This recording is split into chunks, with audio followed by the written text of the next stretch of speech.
एक दुकान पर कथा चल रही थी मेरी। मैंने कही मेरी कथा कौन सुन रहा हूं भैया, उस समय हमको इतना लोग जानते भी नहीं थे। तो मैं सुनते सुनते पहुंच गया मैं कौन सुन रहा है कथा। तो एक मूर्तिकार जो ठाकुर जी का विग्रह बनाते थे उनकी दुकान पे वो कथा चल रही थी। मैं जाके खड़ा हुआ, उन्होंने जैसे ही देखा, एक बार देख करके फिर दोबारा देखा, बोली आपकी कथा चल रही है ना। मैंने कहा जी कथा तो हमारी चल रही है। अरे अरे आइए आइए बैठिए। वो बिल्कुल जैसे एक्साइटमेंट में व्यक्ति पैर कहीं धरता है, जाता कहीं, बोलता कुछ, होता कुछ, ऐसी स्थिति हो गई उनकी। वो पहली बार था मेरे लिए कि मुझे देख के कोई इतना भावुक। उसके बाद बोले आपकी एक वस्तु मेरे पास है। क्या? दौड़ करके भीतर गए और एक लाल कपड़ा में लपेट करके हमारे लाल जी लेके आए और ला करके मेरी गोद में पकड़े, बोले ये है आपके। और जैसे ही मैंने खोल करके देखा, गिरिवरधार स्वरूप ठाकुर जी का, श्रीनाथ जी।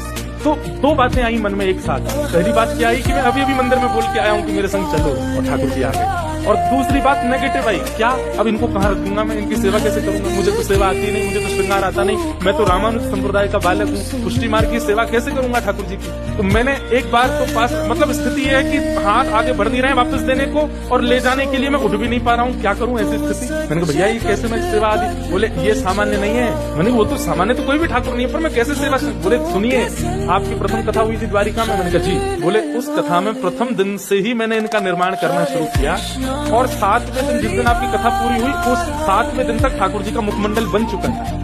तब मैंने प्रण लिया था कि मेरे सारे विग्रह तो जो खरीदेगा उनके पास जाएंगे, पर ये इनकी कथा सुनकर के बने हैं, ये इन्हीं के पास जाएंगे। 2015 में ठाकुर जी का स्वरूप बना, और मेरे पास कब आए 2019।